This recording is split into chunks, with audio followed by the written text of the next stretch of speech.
দোষ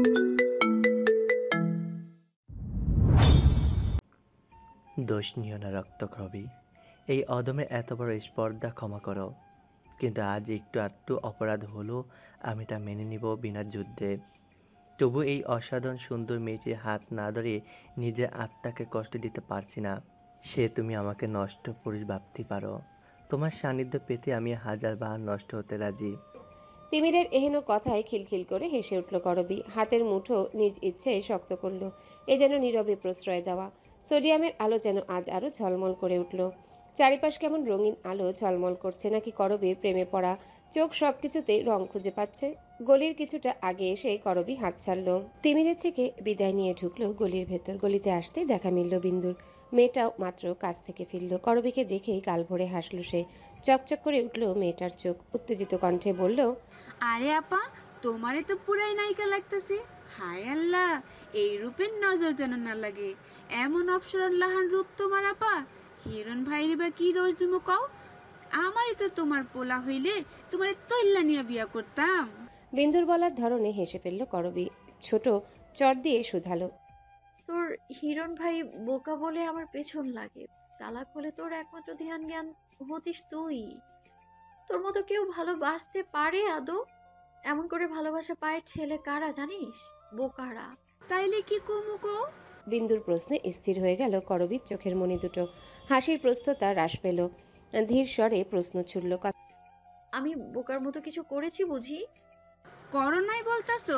এই যে হিরণ ভাই যে তোমারে ভালোবাসে, এমন করে আদৌ কেউ ভালোবাসতে পারে কও? তার ভালোবাসাতে তুমি মূল্যই দাও না। মূল্য দিলে তোর কষ্ট হবে না বিন্দু? হিরণ ভাই সুখী হলে আমার কেন কষ্ট থাকবো আপা? কথাটা বলতেই বিন্দুর কণ্ঠ কাঁপল। ভেতর ভেতর যে এই উত্তরটা দিতে তার কতটুকু যন্ত্রণা হয়েছে তা করবী ভালো করে আন্দাজ করতে পারল। তাই কষ্ট কমাতে বলল, মজার ব্যাপার কি জানিস বিন্দু? অনেক সুন্দর যারা, তাদেরকে মন থেকে কেউ ভালোবাসে না। বেশিরভাগ মানুষ তার রূপে মুগ্ধ হয়ে যায় এবং তারা নাম দেয় ভালোবাসার। আমার এই রূপ কোনোদিন অ্যাসিডে ঝলসে গেলে দেখবি আমাকে কেউ ভালোবাসবে না। কিন্তু এমন অত্যাধুনিক সুন্দর না যারা, তাদের ক্ষেত্রে একটা ব্যাপার দারুণ আছে। তারা হলো, কেউ যদি তাদের ভালোবাসে বলে দাবি করে, তবে বলা যায় সে সত্যিকার ভালোবাসে, কারণ এই ক্ষেত্রে মুগ্ধতার কোনো উপায় নেই। তবে আমি চাই হিরণ তোকেই ভালোবাসুক, আর জানি একদিন ও তোকে পৃথিবীর সবচেয়ে বেশি ভালোবাসাটাই দিবে। বিন্দু করবীর কথায় তাচ্ছিল্য হাসল, বলল, অবাগের আশায় পড়ে চাই, জানো তো। বিন্দুর কথাটা শেষ হতেই কোথা থেকে যেন হিরণ ছুটে এলো। এই মানুষে পরিপূর্ণ গলিটিতে এসে চারিপাশ না তাকিয়ে করবীর চুলের মাঝে থাকা ফুলের খোপাটা টেনে ছিঁড়ে ফেলল। সাথে কয়েকটা চুলও নির্দয়তার সাথে ছিঁড়ে গেল। করবী হতভম্ব। হিরণ কেমন ফোঁসফোঁস করতে করতে করবীর হাত মুঠ করে ধরল। দাঁত কিরমির করে বলতে লাগলো, আমার না হলে তুমি কারো না, কারো না। বিন্দু ছুটে গেল। হিরণের শক্ত হাত ছাড়ানোর চেষ্টা করলো, বার কয়েক বলল ছাড়তে, কিন্তু হিরণ ঠায় দাঁড়িয়ে রইল। পাড়া প্রতিবেশীর মানুষরা ভিড় জমালো। রাস্তা ভরে গেল মুহূর্তেই। এসব মানুষ যে পরবর্তীতে রসিয়ে রসিয়ে এই ঘটনাকে আরও বড় করবে তার বুঝতে বাকি রইল না বিন্দুর। দিশে না পেয়ে বিন্দু সর্বশক্তি প্রয়োগ করে ধাক্কা দিল হিরণের বুকে। কেমন আক্রোশ নিয়ে বলল, তুমিও কাপুরুষ হিরণ ভাই, তুমিও কাপুরুষ। নারী গায়ে যে পুরুষরা হাত দেয় তারা সবাই কাপুরুষ। সি সি, আমি ভুল, তুমিও ভুল, তুমিও ভুল মানুষ। বিনে পয়সায় মজা লুটতে ভিড় জমল মানুষের। আগ্রহী কৌতূহলী দৃষ্টিগুলো যেন কাঁটার মতন বিঁধল করবীর শরীরে। হিরণের চোখের সাদা অংশটুকু ততক্ষণে লাল রং ধারণ করেছে। করবী হাত ছাড়ানোর চেষ্টা অব্যাহত রেখে ভীষণ শক্ত কণ্ঠে বলল, এই মুহূর্তে আমার হাতটা না ছাড়লে না, আপনার গালে চর বসাতেও আমি দুবার ভাববো না। ব্যাস, বাক্যটুকু আগুনে ঘি ঢালার কাজ করল। হিরণ হাতটা আরো শক্ত করে টেনে ধরল। গলা ফাটিয়ে চিৎকার করে বলল, তোমার যা ইচ্ছে করো, আমিও দেখব তুমি আমার না হয়ে কার হও। বিন্দুর ধৈর্যের বাঁধ ভেঙে গিয়েছে বহুক্ষণ আগে। সে এবার হিরণের টি শার্ট টেনে ধরল। মেয়েটার চোখে জলে টলমল করছে। কোনো রকমে অস্ফুট স্বরে বলল, সাইরা দেন আপারে। আপনি কোন সাহসে আপার ইজ্জত নিয়ে টান দিছেন? কোন আপনি কি মানুষ হইছেন? এই আপনার আমি এত ভালোবাসলাম। হিরণের সামগ্রিক রাগ এবার যেন লেলিহান দাবানলের মতো ভয়ঙ্কর হয়ে উঠল। তার পুরুষালী শক্ত হাতের চটটা গিয়ে পড়ল বিন্দুর ডান গালে।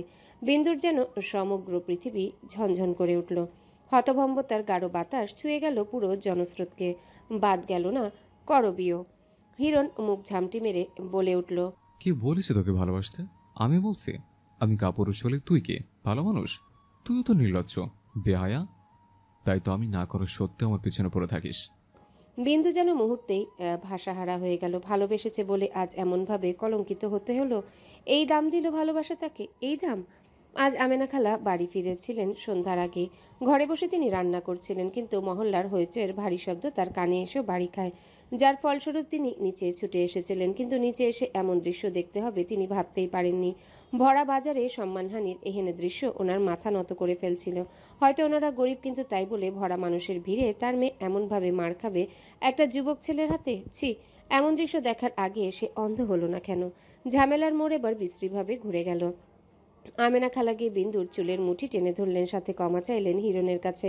করবী আমেনা খালাকে বোঝানোর জন্য বলল, বিন্দুকে ছাড়েন খালা, ও কিছু করেনি, ওর দোষ নেই। ওর দোষ নাই কেডা কইছে? ওর অবশ্যই দোষ আছে। অন্য ওর সবচেয়ে বড় দোষ ওই তোমার মতন অপসরার লগে মিশছে। আইসকা না হয় তোমার লগে মিশতো, আর না ভরা বাজারে ওরে মায়ের খাইতে হইতো। মা যেমন মানুষের লগে মিশবি এমনই তো হইব। মানুষ তোরে রাস্তায় মাইয়া বানায় দিল। আমেনা খালার প্রথম কথাগুলো যতটা না করবীকে আঘাত করলো, তার পরের কথাগুলো তার চেয়ে দ্বিগুণ অপমানে আচ্ছাদিত করলো। ভিড়ের মাঝে দু চার মহিলা সহমত পোষণ করে আরেকটু বাজে ইঙ্গিতে বলল, হতেমার আম্মা ঠিকই কইছেন। বিন্দুর বয়স হইল কম, ওই কি এত কিছু বুঝে? এই মাইয়া হইল শেয়ানা, এত বয়স হইল অহনো বিয়ানা কইরা ঘুরে। কিছু কইলেই কেমন দাঁত কিরমির কইরা জবাব দেয়। মা নাই ঘরে, বাপ একটা ল্যাংরা ঘরবন্দি। মাইয়া নাকি সংসার চালায়, কোন জায়গায় কোন আকাম কইরা সংসার চালায় আল্লাহ মালুম। আমরা লাগে কিছুই বুঝি না। আর হিরণ পোলাটা তো সারাক্ষণ মহল্লাতেই থাকে, কই কখনো তো কোনো মায়ার লগে এমন করতে দেখি নাই। ওর লগেই কেন করলো? নিশ্চয় এমন জ্বালা ধরা রূপ দিয়া ভুলাইছে। এখন তো আমাকে ঘরের বেটা করেও সাবধানে রাখতে হইব দেখি। এমন ঘৃণিত ইঙ্গিতপূর্ণ কথার বিপরীতে করবীর চিৎকার করতে মন চাইল, বলতে ইচ্ছা হলো অনেক কিছু, কিন্তু সে অনুভব করলো তার গলা দিয়ে কথা আসছে না। শরীর কেবল অনবরত কাঁপছে। জীবনের প্রথম এত ঘৃণা ভরা বান ছুটে এসেছে বলেই হয়তো হজম করতে কষ্ট হচ্ছে। যেদিন বাড়িওয়ালা আব্দুল ওরে ছুঁয়ে খারাপ ইঙ্গিত করেছিলেন, সেদিনও বোধহয় করবীর এতটা ঘৃণা ধরেনি শরীরে আজ যতটা ধরল। একজন নারী হয়ে কিভাবে আরেকজন নারীকে এতটা অপমান করা যায়, তাই কেবল ভেতরে ভেতরে করবীকে ভাবিয়ে অবাক করে তুলল। সেখানে আরও হয়তো কথা বাড়াচ্ছিল, কিন্তু করবী পরাজিত সৈনিকের ন্যায় এক পা দুপা টেনে কেবল বেরিয়ে এলো সব কিছু পেছনে ফেলে। করবীর মাথা শূন্য শূন্য লাগছিল। পেছন থেকে হিরণের চেঁচামেচি পাওয়া যাচ্ছিল। হয়তো উপস্থিত জনতাদের উদ্দেশ্যে সেই হিংস্রতা ছিল, কিন্তু করবীর একটাবার সাহস করে আর ঘাড় ঘুরিয়ে দেখার ইচ্ছে হলো না। তার কেবল মনে হলো ঘাড় ঘুরালে দেখতে পাবে কতগুলো নোংরা দৃষ্টি তার চরিত্র টেনে হিচড়ে ছিঁড়ে ফেলার খেলায় মেতেছে। সে এই খেলা দেখতে পারবে না, কখনোই না। করবী ক্লান্ত পাগুলো টেনে যখন নিজের ঘরের সামনে এসে দাঁড়ালো, তখন অদ্ভুতভাবে আবিষ্কার করলো দরজাটা খোলাই আছে। করবীর মন ভীত হলো। বাবাকে কিছু আঁচ করেছেন? ভয় শঙ্কা নিয়ে সে ঘরে ঢুকতে চিন্তা হ্রাস পেল। না, বাবা ঘুমাচ্ছেন। কিন্তু অবেলায় তো বাবা ঘুমান না। করবী গিয়ে বাবার শরীরে হাত রাখলো। শরীরটাও তো স্বাভাবিক আছে। করবী অন্ধকার রুমে বেশ কতক্ষণ স্তব্ধ হয়ে দাঁড়িয়ে রইল। ভাগ্যিস বাবা ঘুমিয়ে আছেন। যদি এসব কথা শুনতেন দেখতেন, তাহলে নিশ্চয়ই মানুষটা আর সহ্য করতে পারতেন না। বিধ্বস্ত শরীরটা টেনে ঘরের বাহিরে চলে গেল মেয়েটা। নিজের রুমে গিয়ে দরজা দিল, কিন্তু একবার যদি বাবার অন্ধকার রুমের আলো জ্বালাতো, তবে সে দেখতে পেত অসহায় বাবা মেয়ের অপমানে বোকার মতো কেঁদেছেন। নিজের অক্ষমতাকে অভিশাপ ভেবে কতটা হা হুতাশ করেছেন। বাহিরে বৃষ্টি হচ্ছে তুমুল গতিতে। অসময়ে যেন কালবৈশাখী ঝড়ে প্রকৃতি দিশেহারা। ছন্নছাড়া বৈরী বাতাস চারপাশ জুড়ে বিরাজমান। করবী পরীক্ষার হলে বসে থেকে শূন্য চোখে তাকিয়ে আছে বাহিরে। প্রকৃতির এই অশান্ত রূপে সে যেন নিজের চূর্ণ বিচূর্ণ মনকে খুঁজে পাচ্ছে। গত কয়েকদিনের বিধ্বস্ত প্রায় মনটা বড় যন্ত্রণা দিচ্ছে তাকে। এমন ধ্যানে কাটিয়ে দিল মেয়েটার পরীক্ষার অধিকাংশ সময়টুকু মন মতো পরীক্ষাটাও শেষ করা হলো না তার। পরীক্ষা শেষ হতেই সবার প্রথম হল ছেড়ে বেরিয়ে এলো সে। চোখের নিচে কালি জমেছে তার। মনে হচ্ছে যেন গাঢ় কুহেলি ছক করছে বড় কৌতূহলে। শুভ্ররাঙা গালগুলোতে অযত্নে দু একটি ব্রণ উকিঝুঁকি দিচ্ছে। বেশ কয়েকদিন হলো তার সাথে বিন্দুদের কোনো কথাবার্তা হয় না। সেও ব্যস্ত থাকে ভীষণ। টিউশন, কলেজ, পরীক্ষা, বাকি সময়টুকু নতুন বাসা খুঁজতে খুঁজতে কেটে যায়। তারপর যখন পৌঁছায় বাসায় তখন আর মন ভরসা দেয় না সাহস করে একতলা ডিঙিয়ে চিলেকোঠার ঘরটায় যাওয়ার। আত্মসম্মানে যে গাঢ় দাগ জখম করেছে সে দাগ এত সহজে যে মুছবার নয় তা করবি ভালো করে আন্দাজ করতে পেরেছে। আমাকে এভাবে ইগনোর করার কারণ কি জানতে পারি? করবীর পা থেমে গেল। ঘাড় ঘুরিয়ে তাকালো কণ্ঠের মালিকটির দিকে। তার মনে হলো তার সামনে দাঁড়ানো পাঞ্জাবি পরা ছেলেটি পৃথিবীর সবচেয়ে সুদর্শন পুরুষ। তিমির দুপা এগিয়ে এলো, ভরাট তার কণ্ঠস্বর। কি ব্যাপার, কথা বলছো না কেন? করবীর মুগ্ধতার ঘোর কেটে গেল। চোখের সামনে ভেসে উঠল সেদিন রাস্তায় তার চরিত্র নিয়ে রং তামাশা খেলার দৃশ্যটি। শিওরে উঠল সে। আর কোনোভাবে এত অপমানিত হতে পারবে না সে। তাই আলগোছে কথা ঘুরানোর জন্য বলল, ব্যস্ত ভীষণ। কতটা ব্যস্ততা তা আমি জানতে চাই। কি এমন কারণে ব্যস্ত যে আমাকে তুমি দেখছো না? করবী উত্তর খুঁজে পেল না, কিন্তু ভেতর ভেতর তার ভালো লাগার সত্তা অবহেলায় শক্ত হয়ে গিয়েছে। বেশ অনেকক্ষণ চুপ থেকে সে স্বাভাবিক স্বরে জবাব দিল, আপনাকে দেখতেই হবে এমন কোনো বাধ্যবাধকতা তো কখনো আমার ছিলও না। করবীর রাশভারী কণ্ঠে চমকে গেল তিমির। এই প্রথম বুঝি মেয়েটা এমনভাবে কথা বলল তার সাথে। এত রূঢ়ভাষী তো ও কখনো ছিল না। তিমির বিস্মিত কণ্ঠে বলল, বাধ্যবাধকতা ছিল না, কিন্তু কোথাও তো একটা অদৃশ্য বাঁধন ছিল, তাই না? কই, আমার তো তেমন মনে হয় না। করবীর শক্ত জবাবে তিমির আহত হলো। দুহাতে করবীর ডান হাতটা ধরতে করবী ছিটকে দূরে সরে গেল। চোখের উপর আবারও সেদিনের দৃশ্য ভেসে উঠল। সেদিন না সে হাত ধরে হাঁটতো, আর না এতটা অপমান অপদস্থ তাকে হতে হতো। তিমির যেন আজ চমকের উপর চমক পাচ্ছে। করবীর বদলে যাওয়া রূপ, টানা কিছুদিনের অবহেলা যেন তার মানতে কষ্ট হচ্ছে। মেয়েটা এত শক্ত কখনোই ছিল না। তবে কি তার এলাকায় গিয়ে যে ঘটনা শুনেছে সেটা সত্যি? মেয়েটার সাথে কেউ খারাপ আচরণ করেছে, কিন্তু তিমিরের আজ জিজ্ঞাসা করা হলো না। তার আগেই সব ছাত্রছাত্রীদের উপচে পড়া ভিড়ে নিজ ইচ্ছায় হারিয়ে গেল করবী। কলেজের গেটের সামনে দ্রুত পায়ে আসতেই আবারও থেমে গেল করবীর পা। আমেনা খালা দাঁড়িয়ে আছে ঝুম বৃষ্টিতে। করবী অবাক হলো। এ সময় এখানে মানুষটাকে দেখে একবার মনে হলো গিয়ে কথা বলবে, আরেকবার মনে ভয় হলো আমেনা খালা কি তাকে ভার্সিটির সবার সামনে আবারও অপমান করার জন্য এখানে এসেছেন। করবী কি করবে বুঝতে না পেরে ঠায় দাঁড়িয়ে রইল এক জায়গায়। তবে হাসি মুখে তার দিকে এগিয়ে এলো আমেনা খালা নিজেই। এসেই বরাবরের মতন আদুরে স্বরে বলল, কি গো, আমারে দেখো গেলা না কেন আমার কাছে? গোসা বুঝি কমে নাই তোমার? আমার উপর কেউ এত রাগ্যে থাকে কও? করবীর ছোট ছোট চোখে তখনও বিস্ময় ভিজে একাকার তার শরীর। অস্ফুট স্বরে বলল, রাগ করিনি খালা। হেটা তো তুমি আমারে খুশি করার লাইগা কইতাছো। আমি কি হ্যাঁ আর হেডে না বুঝছা? তো আম্মা, রাগ করে থাইকো না খালার উপর। খালা বড় বোকা মানুষ তো, তাই তোমারে দুঃখ দিয়া ফেলাইছি। মাফ করো আমারে আম্মা।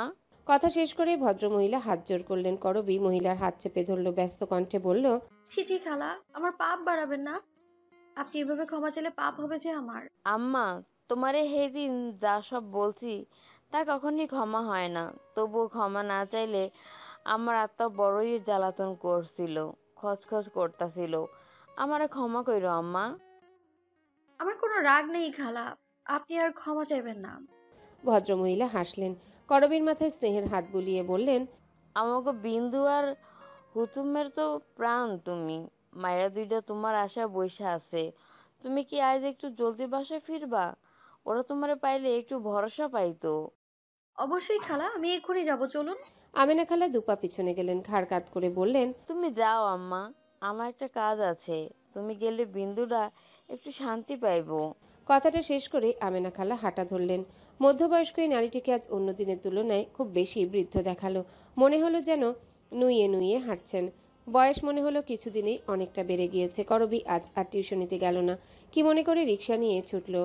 অথচ আজ তার নতুন বাসার অ্যাডভান্স দেওয়ার কথা ছিল। রিক্সা গলির মোড়ে আসতে মানুষের ভিড়ের জন্য আর ঢুকতে পারল না। করবীর মন কেমন খচখচ করলো। তার চোখে কেবল আমেনা খালার সেই হলদেটে চোখগুলো ভেসে উঠতে লাগলো। খালা তো ভিড়ের কথা কিছু বললেন না। এলাকায় কি হলো? করবীর আর বেশি ভাবতে হলো না কি হলো। তার আগেই মানুষের ভিড়ের ফাঁকফোকরে লাশবাহী খাটটি তার দৃষ্টিগোচর হলো। সাদা কাপড়ে মোড়ানো লাশটির উপর বিরাট ছাতা লাগানো, আতরের ঘ্রাণে ভরে গেছে চারপাশ। স্বজন হারানোর চিৎকারও ভেসে আসছে। করবী ভ্রু কুঁচকালো। কার লাশ এটা? জীবনে কত ধরনেরই স্মৃতি থাকে, কিন্তু কারো মৃত স্মৃতি করবীর ভাণ্ডারে নেই। ছোটবেলা থেকে একা একা থাকার ফলে কখনো কোনো কাছের মানুষকে মৃত অবস্থায় সে দেখেনি। তাই কোনো আপন মানুষের মৃতদেহ ঠিক কতটুকু যন্ত্রণা দেয় তা সম্পর্কে তার ধারণায় নেই বললেই চলে। এবং সেই ধারণা না থাকায় সে এলাকার ভিড়ে ভেতর আবছাভাবে লাশবাহী খাটটা দেখে বড় দমবন্ধকর অনুভূতি অনুভব করলো। একবার ভাবলো টিউশনি করাতে চলে যাবে, সন্ধ্যার দিকে ফিরতে নিশ্চয়ই লাশটি কবর দিতে নিয়ে যাওয়া হবে, কিন্তু পরক্ষণে যেন কি ভেবে আর গেল না এবং ধীরে ধীরে পাশ কাটিয়ে নিজের বিল্ডিংয়ের দিকে পা বাড়ালো। আমেনা খালা তো বললেনই বিন্দু অপেক্ষা করছে, এখানে দাঁড়িয়ে থাকাচ্ছে বিন্দুর কাছে যাওয়া বেশি ভালো মনে হলো তার। কিন্তু করবী ভাবনা অনুযায়ী পাশ কাটিয়ে শেষমেশ আজ যেতে পারল না। তার আগে গগন বিদারক চিৎকারে কণ্ঠটি তার ভীষণ পরিচিত মনে হলো। থেমে গেল করবীর পা। অতঃপর দ্রুত ভিড় ঠেলে ছুটে গিয়ে দাঁড়ালো লাশটার সামনে। সাদা কাপড়ে মোড়ানো লাশটা দেখে পা কাঁপে করবীর, শরীরও যেন ঝাঁকিয়ে ওঠে কেমন করে। মাথা ঘুরিয়ে যায় কড়া আতুরে ঘ্রাণে। করবী অস্ফুট স্বরে উচ্চারণ করলো কেবল, হ্যালো বন্ধুরা, পরবর্তী পার্ট খুব তাড়াতাড়ি আসবে, তো সবাই অপেক্ষায় থাকো। আর চ্যানেলটি যারা এখনো সাবস্ক্রাইব করোনি তারা পরবর্তী পার্ট দেখার জন্য চ্যানেলটি সাবস্ক্রাইব করে রেখো। ধন্যবাদ সবাইকে, আমাদের সাথেই থেকো।